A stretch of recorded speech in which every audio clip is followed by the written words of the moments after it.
Hello विद्यार्थी मित्रांनो, achievers career अकॅडमीमध्ये तुमचं स्वागत आहे. मी प्राध्यापक संदीप काकडे.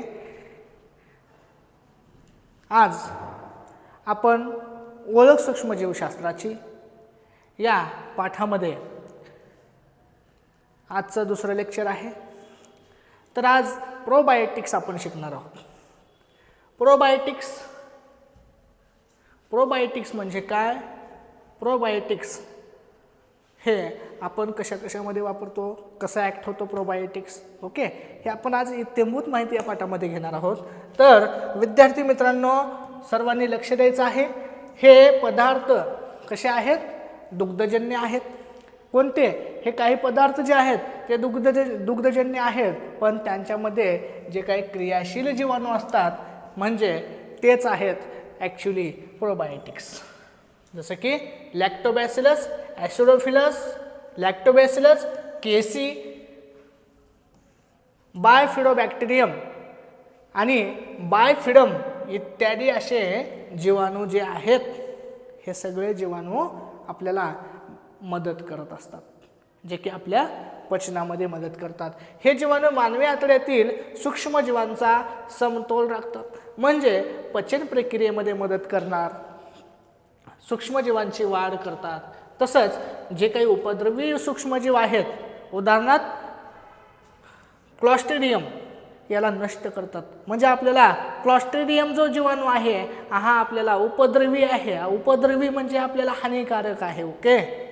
आणि हानिकारक जीवाणूला हे बाकीचे जीवाणू जे आहेत, हे सारे जीवाणू एक प्रोबायोटिक्स म्हणून काम करतात. त्याला आपल्या जीवाणूला त्या मारतात. कोणत्या? क्लॉस्ट्रिडियमला. ठीक आहे. परत बघा, प्रोबायोटिक्स उत्पादने जसं की योगर्ट आहे. प्रोबायोटिक्स उत्पादनामध्ये योगर्ट येतो, दही आपलं, केफीर येतं, सोरफ्रूट येतं, तसंच कोबीचे लोणचे वगैरे. तसं आपण डार्क चॉकलेट खातो, मिसो सूप, लोणची, तेल, कॉर्न सिरप, कृत्रिम स्वीटनर्स, गोडी असणारे पदार्थ, तसंच सूक्ष्म शैवाले. जसं की सूक्ष्म शैवाली म्हणजे शेवाळ आपलं.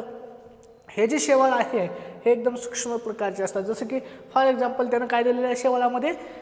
स्पिरुलिना ह्याच्यामध्ये जास्तीत जास्त प्रथिने असतात. हाय रिच प्रोटीन सोर्स त्या स्पिरुलिनामध्ये आहे, जे की बघा आपले जे अंतराळवीर वगैरे जातात, हे अंतराळवीर ज्यावेळेस वरी जातात त्यावेळेस त्यांना अन्न खाणं हे पॉसिबल नसते जास्ती करून. मग त्यावेळेस ह्या स्पिरुलिना शेवाळाचे काय केलं जातं? त्या स्पिरुलिना शेवाळाच्या गोळ्या, पावडर असं फॉर्ममध्ये ते खात असतात. ठीक आहे. तुम्ही म्हणसाल सर शेवाळ खात असतात? हां बेटा, शेवाळ खात असतात. ठीक आहे. तसंच बघा, क्लोरेला व नीलहरित शैवाल, ब्ल्यू ग्रीन आल्गी म्हणतो आपण याला, नीलहरित शैवाल यांचा समावेश आपण समुद्री खाद्य म्हणून वापरतो. हे समुद्री खाद्य म्हणून आपण वापरत असतो. याच्या विविध रूपामध्ये उपलब्ध आहेत आणि ह्यालाच आपण काय म्हणतोय तर प्रोबायोटिक्स असं म्हणतो. हे सगळे कसे आहेत? सूक्ष्मजीव आहेत, त्यामुळे आपण ह्याला काय म्हणतो? जीवाणू असं म्हणतो. ठीक आहे. परत बघा, जर समजा अलीकडच्या काळामध्ये बघितलात, म्हणजे सध्याच्या युगामध्ये प्रोबायोटिक्सला एवढे महत्त्व का प्राप्त झालेले आहे? तर एवढे महत्त्व कशामुळे प्राप्त झाले? कारण आपण ज्यावेळेस जास्तीत जास्त टॅबलेटचा यूज न करता प्रोबायोटिक्सनं आपण आपली हेल्थ चांगली ठेवू शकतो. ठीक आहे. आपण आपली हेल्थ चांगली ठेवू शकतो. याचे कारण म्हणजे उत्पादने आपल्या अन्नमार्गात उपयुक्त सूक्ष्मजीवांच्या वसाहती करून इतर सूक्ष्मजीव व त्यांच्या चयापचय क्रियावर नियंत्रण ठेवत असतात. आणि बघा, जे काही प्रोबायोटिक्स आहेत, जसं की आपण योगर्ट म्हणलं, ओके, असे वेगवेगळे जीवाणू वगैरे बघितले आपण. आणि हे जीवाणू जे आहेत हे इतर सूक्ष्मजीवांना आपल्या शरीरामध्ये वाढू देत नाहीत, जे की आपल्यासाठी चांगले आहेत ते. ठीक आहे. म्हणजे ह्याने प्रोबायोटिक्स म्हणून यूज करतात. प्रोबायोटिक्स म्हणून आपल्या शरीरामध्ये राहतात. म्हणजे वाढलं तर आम्हीच वाढणार, बाकीच्याला आम्ही वाढू नाही देणार. ठीक आहे. म्हणजे जे काही आपल्याला हानिकारक जीवाणू आहेत हे आपल्या शरीरामध्ये येऊ देत नाहीत. ठीक आहे बेटा. परत पहा, प्रतिक्षमता वाढवतात. प्रतिक्षमता म्हणजे रोगप्रतिकारक क्षमता असू द्या, ओके, अशा सगळ्या प्रतिक्षमता ते वाढवतात. तसंच चयापचय क्रियेमध्ये निर्माण झालेल्या जे काही घातक पदार्थांचे दुष्परिणाम हे कमी करतात. जे काही आपल्याला पचन झालेलं आहे चांगल्या पद्धतीनं त्याच्यामध्ये जे घातकसुद्धा पदार्थ असतात ओके त्याला सुद्धा त्यांनी काय करतात त्याचे दुष्परिणाम आपल्या बॉडीवर जास्त होऊ देत नाहीत. त्याने दुष्परिणाम टाळतात म्हणजे कमी करतात. ठीक आहे समजतंय प्रोबायोटिक्सचा रोल काय आहे आपल्या जीवनामध्ये. परत पहा बेटा प्रतिजैविकामुळे अन्नमार्गातील उपयुक्त सूक्ष्मजीव ही अकार्यक्षम होत असतात. म्हणजे आपण ॲड का करायला लागलो रे तर प्रतिजैवक म्हणून यूज करायला लागलो. कशाचं ते जे काही वरील जीवाणू बघितले आपण हे आपण प्रतिजैविक म्हणून वापरतो. तर हे प्रतिजैविक जीवाणू हे आपण अन्नमार्गामध्ये हे उपयुक्त सूक्ष्मजीव ही अकार्यक्षम होतात. म्हणजे त्याच्यामध्ये जे असलेले ऑलरेडी असतात अन्नमार्गामध्ये सूक्ष्मजीव हे सुद्धा काय होतात कमी होतात. म्हणजे त्याने अकार्यक्षम त्याने काही चलत नाही त्यांच्या पुढं. ठीक आहे ह्या बाकीच्या जीवाणू पुढं त्यांचं काही चालणार नाही. त्यामुळं आपली हेल्थ चांगली राहते. त्यांना पुन्हा सक्रिय करण्याचे काम हे प्रोबायोटिक्स करतात. आता बघा जे काही आपल्या गरजेचे जे आपल्या शरीराला आवश्यक असणारे जे काही जीवाणू आहेत आपल्या अन्नमार्गामध्ये जर उर्वरित असतील अगोदरचे तर हे जीवाणू जाऊन त्यांना प्रोॲक्टिव्ह करतात. ओके म्हणजे काय ते आपल्या फायद्याचे आहेत. मग त्याला ॲक्टिव्ह करण्याचं कामसुद्धा काय करतात हे जीवाणू करत असतात. ठीक आहे आपल्या फायद्याचं असल्यामुळे त्याला ॲक्टिव्ह करणं गरजेचं आहे. मग ह्याने प्रोॲक्टिव्ह होतात. प्रोॲक्टिव्ह म्हणजे परत एकदा ते ॲक्टिव्ह फॉर्ममध्ये येतात आणि आपापलं काम चांगल्या पद्धतीनं सुरू ठेवत असतात. ठीक आहे अतिसाराच्या उपचारासाठी तसेच कोंबड्यावरील उपचारासाठी हल्ली प्रोबायोटिक्सचाच वापर होत असतो. जे काही प्रोबायोटिक्स इंजेक्शन्स वगैरे आहेत हे आपण डायरेक्टली कोंबड्यांना देतोय. म्हणजे प्रोबायोटिक्स हे का अशा पद्धतीचे सूक्ष्मजीव असतात छोटे छोटे याचा आपण वापर करत असतो प्रोबायोटिक्स म्हणून.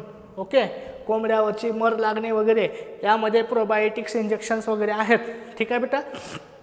परत पहा इष्ट म्हणजे आपण किण्व. ठीक आहे किण्व म्हणजे माहिती आहे ना तुम्हाला इष्ट म्हणजे काय आहे.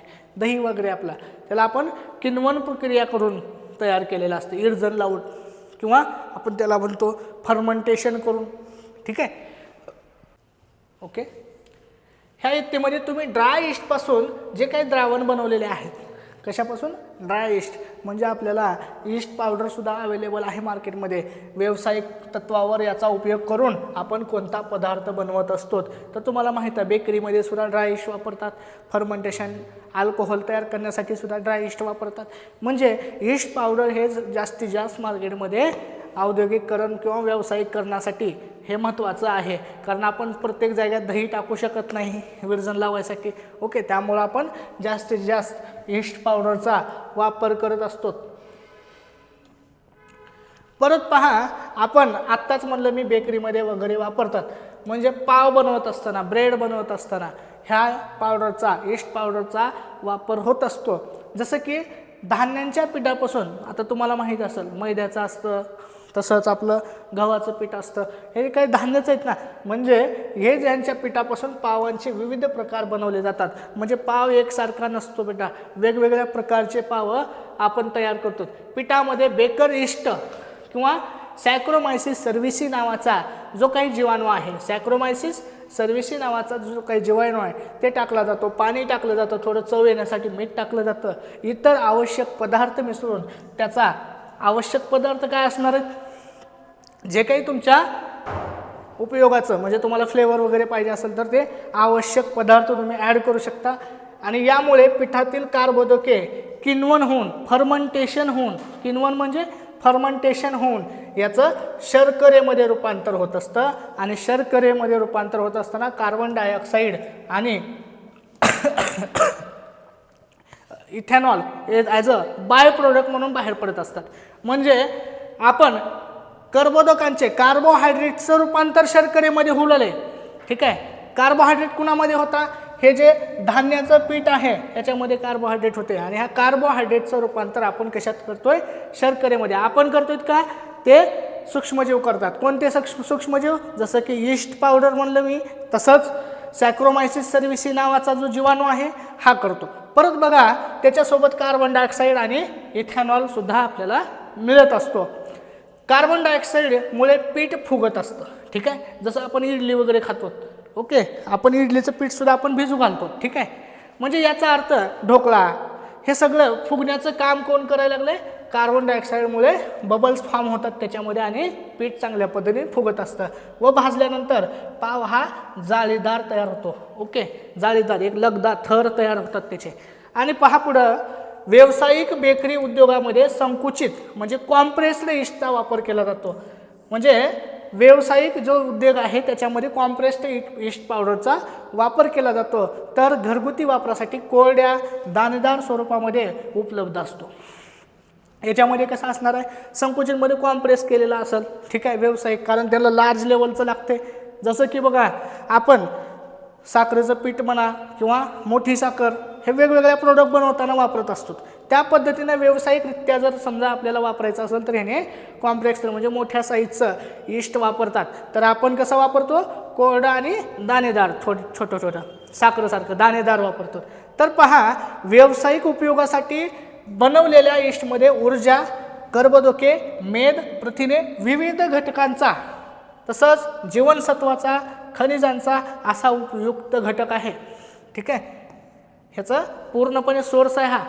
ओके, कशा कशाचा? ऊर्जा, कर्बोदके, मेद, प्रथिने, विविध जीवनसत्वे आणि खनिजे यांचा एक उपयुक्त घटक त्याच्यामध्ये येतो. त्यामुळे यीस्ट वापरून बनवलेली पाव इतर उत्पादने पौष्टिक ठरत असतात. म्हणजे आपण जे काय पाव खातो, ओके, हे पौष्टिक कशामुळे झालं? त्यामध्ये यीस्टमुळे आपल्याला हे सगळे पदार्थ, जीवनसत्वे, खनिजे वगैरे सगळं आपल्याला घटक अवेलेबल होत आहेत त्याच्यामध्ये. त्यामुळं हे चविष्ट आणि पौष्टिक ठरतं.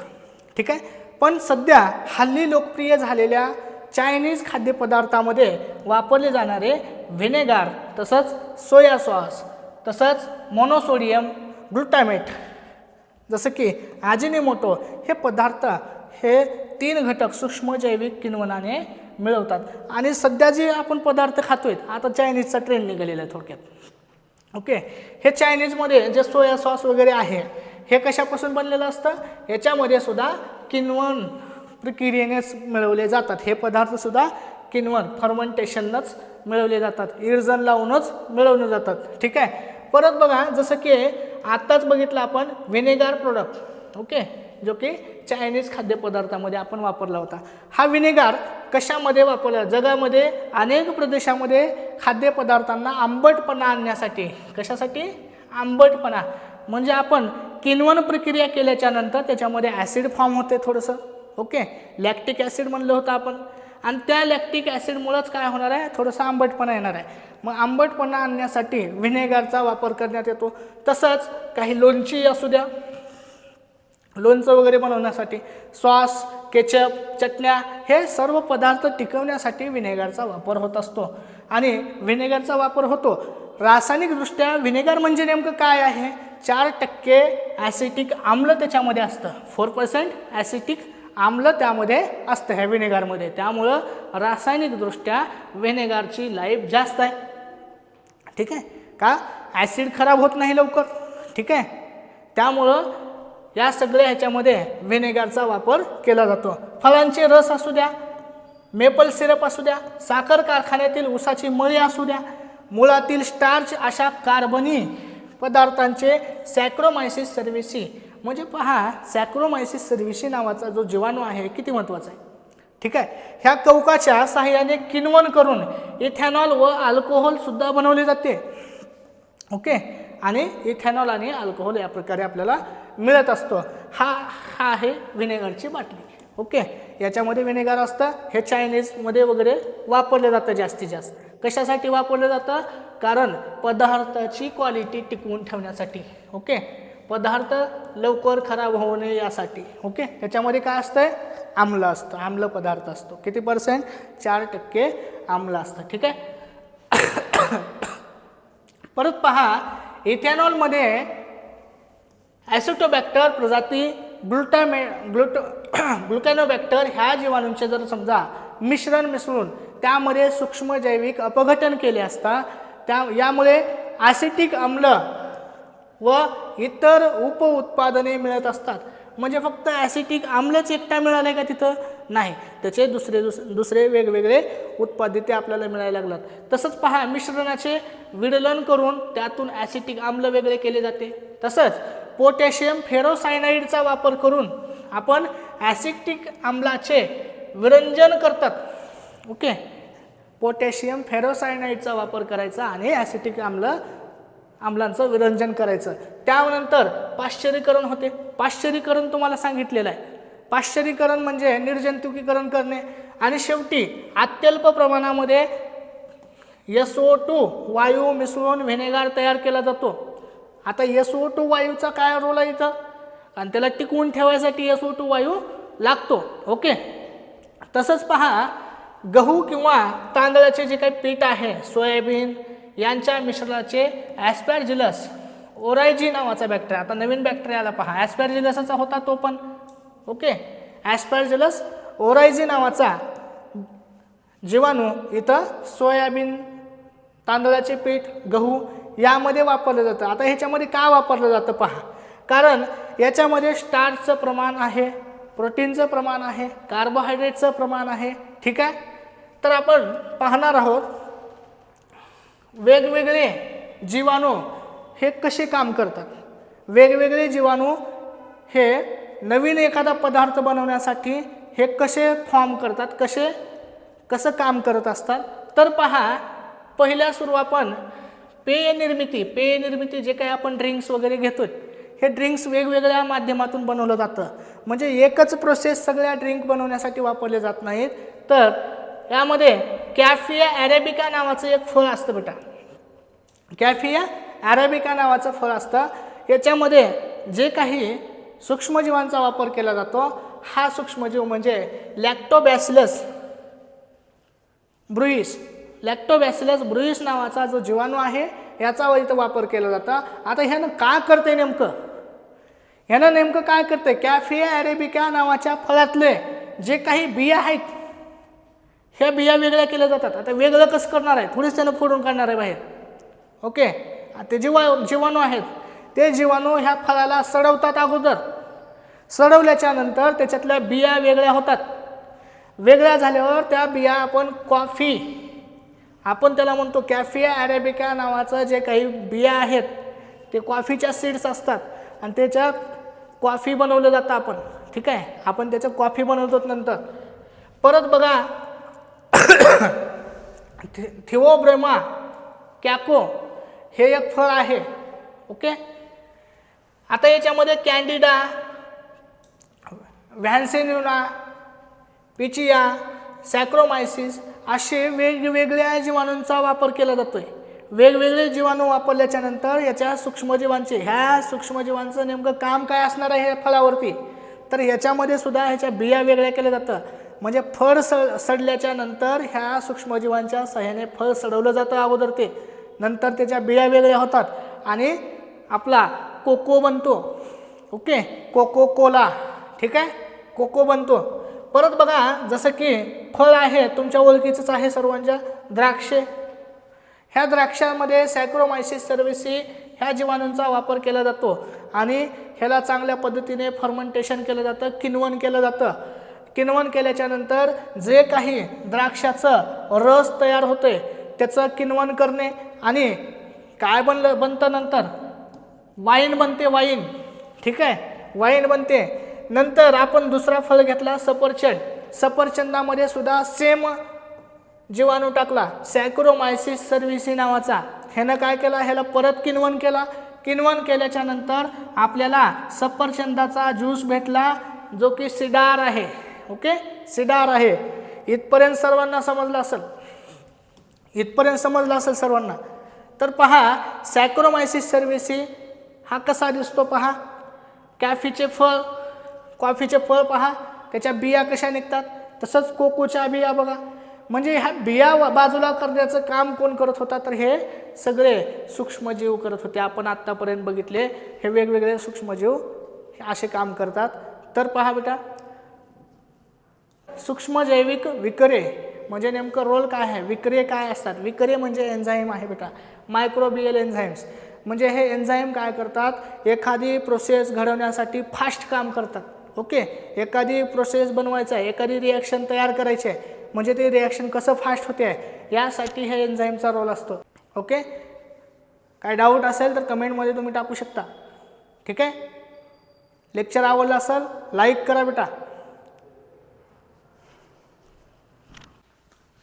मानवी पचन संस्थेमध्ये जे काही स्रवणारे विकर आहेत हे कोणते काम करतात, हे आपल्या पचन संस्थेमध्ये महत्त्वाचं काम करतात, जे डायजेशन करण्यासाठी मदत करतात, आपले पाचन संस्था नीट ठेवण्याचं काम करतात, त्यांनी चांगल्या पद्धतीने पाचन प्रक्रिया घडवून आणत असतात. अशा काही विकरांची नावं तुम्हाला माहीत आहेत का, तर ते नावं सांगा तुम्ही. हो का बेटा, इथंच आहेत. ट्रान्सफरेज, हायड्रोलेज, लायेज, ज्याच्या पुढे एस आहे, ज्याच्या पुढं एस आहे, ते सगळे काय आहेत, हे विकरे आहेत. ठीक आहे, ते सगळे विकरे असतात. आता सूक्ष्मजैविक विकरे आपण पाहणार आहोत, जे आपल्या फायद्याचेच आहेत. हे विकरे एखादी प्रोसेस लवकर घडवून आणण्याचं काम करत असतात. जसं रसायन उद्योगात आता रासायनिक उत्प्रेरकांऐवजी सूक्ष्मजीवांच्या साहाय्याने मिळवलेली विकरे वापरले जात आहेत. म्हणजे रसायन उद्योगामध्ये सुद्धा विकरांचं प्रमाण वाढलेलं आहे. विकरे वापरतात कारण उत्प्रेरकांना एक ऑप्शन म्हणून विकरांकडे बघितले जाते. हे एन्झाईम्स असतात, जे की सूक्ष्मजैविक एन्झाईम्स हे आपल्या बॉडीमध्ये आपल्याला बेनिफिशियर आहेत. तसंच आपल्या बॉडीमध्ये डायजेशनसाठी तर बेनिफिशियर आहेतच आहेत. तसंच वेगवेगळ्या उद्योग प्रक्रिया करण्यासाठी, वेगवेगळे उत्पन्न निर्मिती करण्यासाठी ह्या विकरांचा वापर केला जातो. तर मुलांना लक्ष द्या, तर तापमान, pH व दाब याची पातळी कमी असतानाही हे विकरे एकदम सक्षमपूर्वक काम करू शकतात. त्यामुळे याची ऊर्जा बचत होते. तसंच महागड्या रोधक उपकरणांची गरज भासत नाही. म्हणजे ह्या विकरांचा रोल काय झाला माहिती आहे का, बघा, तापमान कोणतंही असू द्या, pH कोणताही असू द्या, दाब असू द्या, म्हणजे या पातळीमध्ये सुद्धा ह्या विकरांचं कार्य चालू राहतं आणि महागड्या रोधक उपकरणांची आपल्याला गरज भासत नाही. म्हणजे ते वाचलेले आपलं विकरे विशिष्ट क्रियाच घडून आणत असतात. म्हणजे विकरे काहीही करतात असं आहे का, नाही, त्यांच्या एक विशिष्ट अशी एक प्रक्रिया आहे, ती क्रिया ते घडवून आणतात. अनावश्यक उत्पादिते बनवत नाहीत.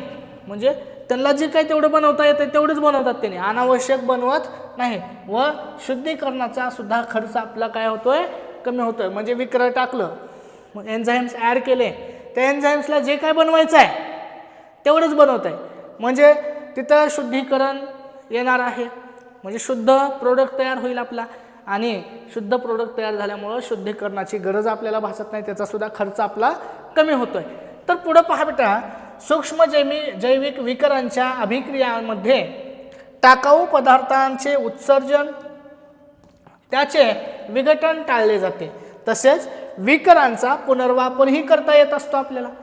म्हणजे पहा, टाकाऊ पदार्थाचे विघटन टाळले जाते, उत्सर्जन म्हणजे टाकाऊ पदार्थ बाहेर फेकले जातात, तसंच त्यांचं विघटन सुद्धा टाळलं जातं.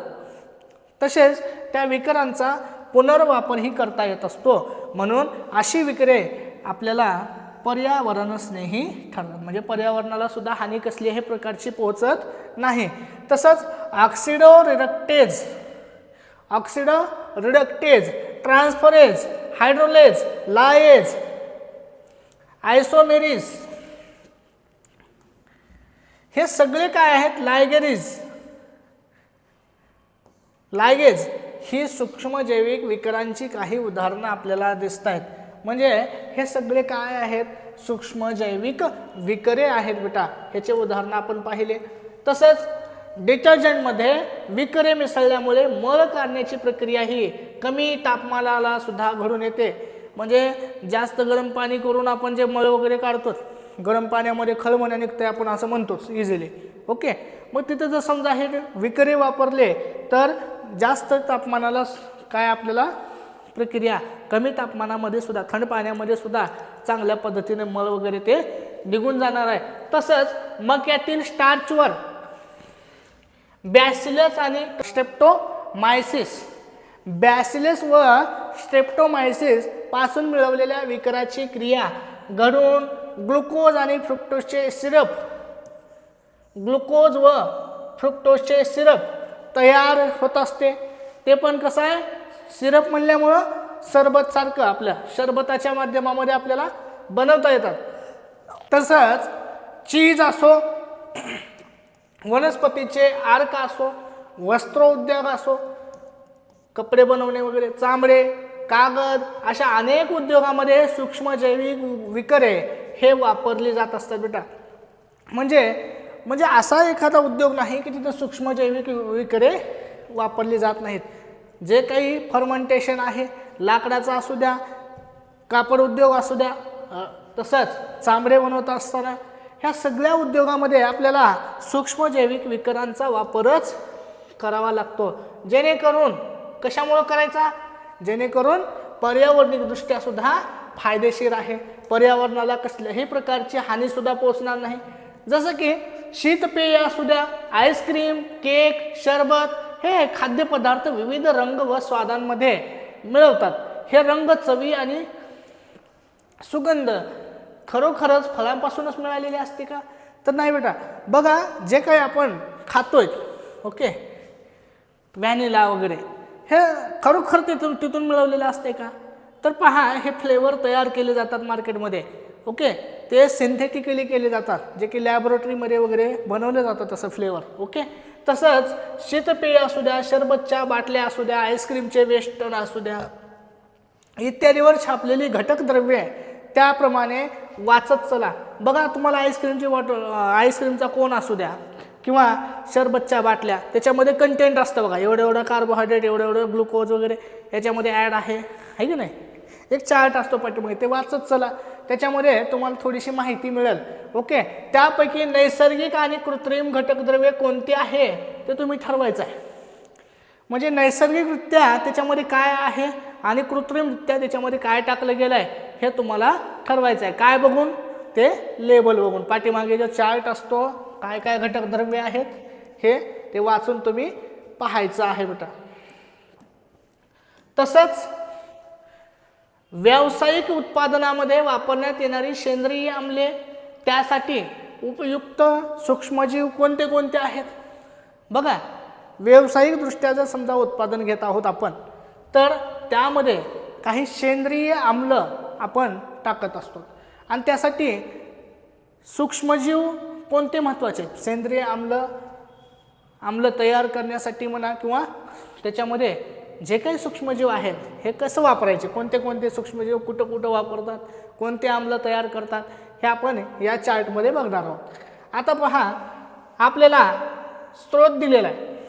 स्रोत काय आहे तर पहा बेटा, ऊस असो किंवा बीट असो, यांची मळी, अमोनिया क्षार असो, याच्यावर सूक्ष्मजीव कोणते अटॅक करायला लागलेत, म्हणजे ब्रेव्हिबॅक्टेरियम आणि कोरिनोबॅक्टेरियम हे याचा वापर करतात. ऊस आणि बीट, मळी, अमोनिया क्षार याचा वापर एल ग्लुटामिक ॲसिडमध्ये त्याचं रूपांतर करतात. कोण करतं, एल ग्लुटामिक ॲसिड त्याच्यामध्ये असते का, नसतं बेटा. त्याच्यामध्ये रूपांतर करण्याचं काम कोण करायला, तर हे दोन सूक्ष्मजीव करायला लागले. ठीक आहे. पुढे पहा, त्याचा उपयोग कुठे केला जातो, मोनोसोडियम ग्लुटामेट तसंच अजिनोमोटो उत्पादनामध्ये याचा उपयोग केला जात असतो. तसंच ऊसाची मळी असू द्या किंवा क्षार असू द्या बेटा, ऊसाची मळी किंवा क्षार, मळी व क्षार याचा वापर ॲस्परजिलस नायगर नावाचा सूक्ष्मजीव त्याच्यामध्ये टाकला जातो आणि सायट्रिक आम्ल तयार होतं. जसं की पेय असू द्या, जे काही शरबत वगैरे वेगवेगळे ड्रिंक्स आहेत, पेय, गोळ्या, चॉकलेट अशा वेगवेगळ्या उत्पादनामध्ये सायट्रिक आम्लाचा वापर हा पुरेपूर केला जातो. तसंच बघा, ग्लुकोज व कॉर्न स्ट्रीप लिकर, ओके, याच्यामध्ये ह्या पदार्थाचा या स्त्रोतांचा वापर करून सूक्ष्मजीव ॲस्परजिलस नायगर जर समजा अजून याच्यात ॲड केलं तर ह्याच्यामधून आपल्याला काय मिळतोय, ग्लुकॉनिक आम्ल असं मिळतो आपल्याला, ग्लुकॅनिक ॲसिड असं मिळतो आपल्याला.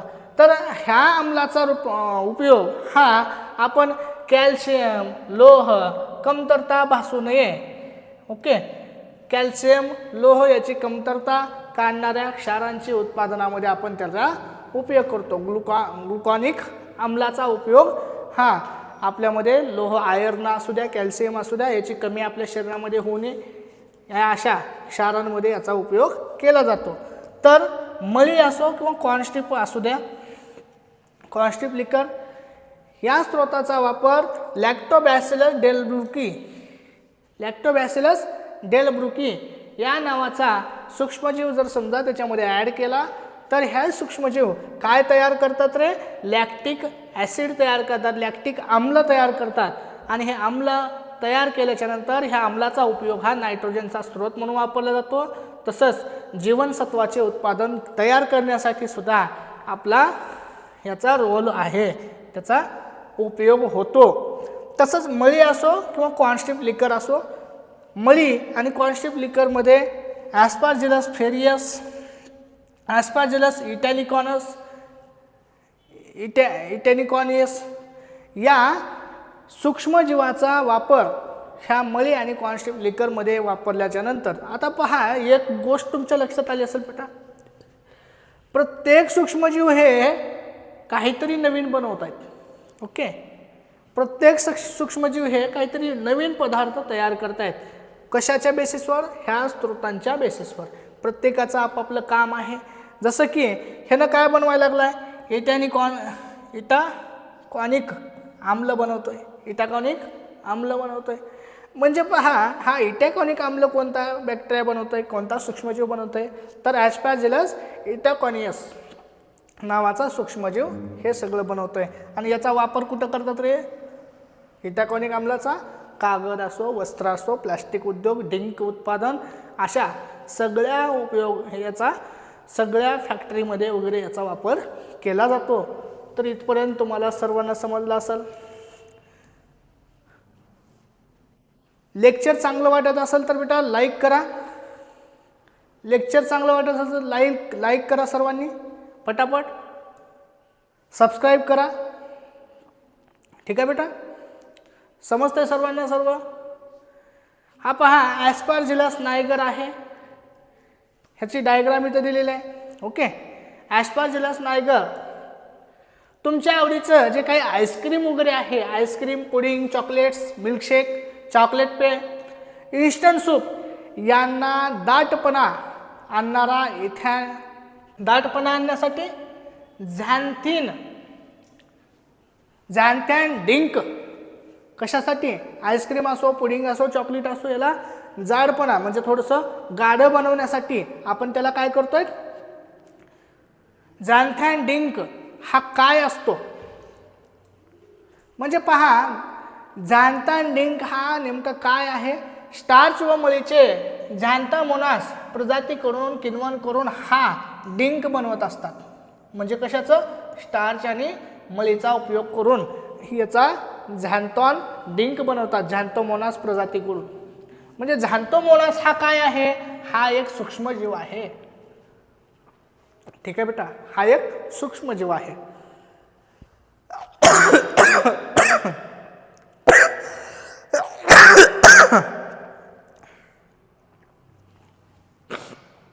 ओके. आता बघा, गरम किंवा थंड पाण्यामध्ये हे विरघळणे, उच्च घनता या वैशिष्ट्यामुळे त्याचे उपयोग अनेक आहेत, ओके. आणि रंग असो, खत असो, तणनाशक असो, वस्त्रांचे रंग, टूथपेस्ट, उच्च प्रजातींचा कागद बनवण्यासाठी याचा वापर होत असतो. म्हणजे हा जो झॅन्थोमोनास नावाचा जो सूक्ष्मजीव आहे, ह्या सूक्ष्मजीवाचा वापर आपण झॅन्थॉन डिंक तर बनवतोयच, ठीक आहे. पण ह्या झॅन्थॉन डिंकाचा उपयोग हा रंग, खत, तणनाशके, वस्त्रांचे रंग, टूथपेस्ट तसंच उच्च प्रतीचा कागद बनवण्यासाठी सुद्धा वापरला जातो. म्हणजे असा अर्थ होत नाही याचा ह्या झॅन्थायन पासूनच हे सगळे कागद वगैरे तयार होतात, तसं नाही.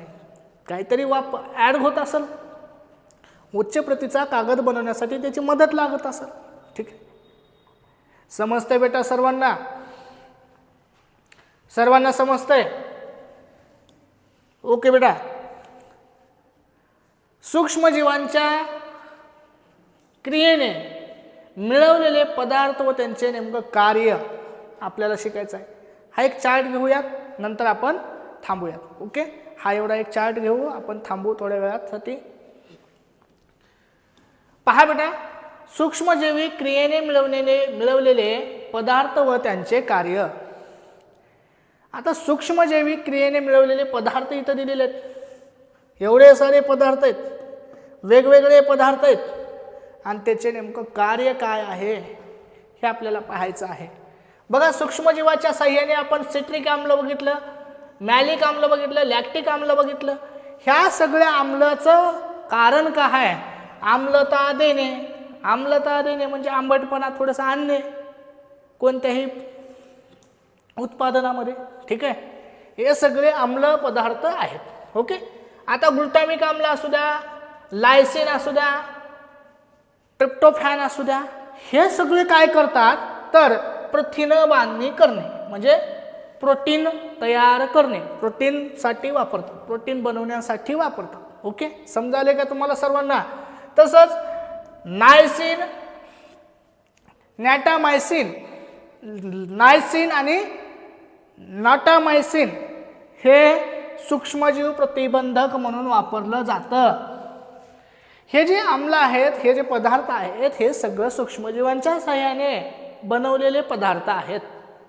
आणि ह्या पदार्थांचा वापर म्हणजे त्याचं कार्य नेमकं काय काम करतंय त्यानं हे आपण पाहतोय. ॲस्कॉर्बिक आम्ल जसं की विटॅमिन सी, विटॅमिन B12 व विटॅमिन B2 हे सगळे पदार्थ ज्यावेळेस ह्या सूक्ष्मजीवांच्या सहाय्याने बनवले जातात त्यावेळेस ह्याचा वापर अँटीऑक्सिडंट तसंच जीवनसत्वे म्हणून आपण करत असतो. जसं की बीटा कॅरोटीन आहे, लायकोपिन आहे, झॅन्थिन्स आहे, ल्युटिन्स आहे. हे सगळं काय आहे जे आपण खातो त्या खाद्याला कलर म्हणून काम करतात, खाद्याचा रंग म्हणून काम करतात हे. ठीक आहे, तसंच आता बीटा कॅरोटीन तर तुम्हाला माहिती आहे. ओके, बीटा कॅरोटीन गाजरामध्ये आहे. लायकोपिन हा सुद्धा काय आहे? कलर पिगमेंट आहे बेटा. हे सुद्धा काय आहे? कलर पिगमेंट आहे. ओके, परत पहा, पॉलिसॅकराइड्स, ग्लायकोलिपिड्स हे काय आहे? हे पॉलिसॅकराइड आणि पॉलिसॅकराइड आणि ग्लायकोलिपिड्सचा वापर एमल्सिफायर्ससाठी केला जातो. कशासाठी? एमल्सिफायर्ससाठी केला जातो. तर व्हॅनिलिन, इथालिन, ब्युटिरेट या फळांचा स्वाद, पेपरमिंट स्वाद, तसंच विविध फुले, फळांचे सुगंध याचा सगळ्याचा वापर सुगंधी द्रव्य, खाण्यायोग्य असलेले सुगंधी द्रव्य, तसंच आपण म्हणतो त्याला flavours. Okay, essence. Okay, flavours यासाठी आपण याचा उपयोग करत असतो. कशाचा? व्हॅनिलिन वगैरे वेगवेगळ्या गोष्टीचा. अशा हे सगळे पदार्थ कुठले आहेत? एक लक्षात आलं का तुम्हाला? हे सगळे सूक्ष्मजीवांच्या साहाय्याने सूक्ष्मजीव वापरून तयार केलेले हे सगळे पदार्थ आहेत. आणि या पदार्थांचा वापर कुठं कुठं केला जातो, काय काम म्हणून केलं जातं याचा काम तिकडं दिलेलं आहे, कार्य दिलेलं आहे तिकडं. तसंच झायलिटॉल आणि आस्पर्टेम याचा उपयोग कशासाठी केला जातो? गोडी देणे, जरा गोळचिट असेल. ओके, उष्मांक कमी असतो, याचा उष्मांक हा कमी असतो. मधुमेही रुग्णांना उपयोगी असतो. ओके, शुगरलेस असेल. ठीक आहे, म्हणून शुगरच्या पेशंटला तो चालतो. झायलिटॉल आणि आस्पर्टेम हे सुद्धा आपले सूक्ष्मजीव तयार करू शकतात. ओके, याचा वेगवेगळा उपयोग आपण पाहिलेला आहे. तर आजचं लेक्चर सर्वांना आवडलं असेल तर बेटा सर्वांनी लाईक करा, चॅनलला आपल्या सबस्क्राईब करा. नवनवीन असे लेक्चर्स तुम्हाला पाहायचे असतील, लेक्चर कंटिन्यू करायचं असेल तर सर्वांना ऑल द बेस्ट. ओके बेटा, थँक्यू.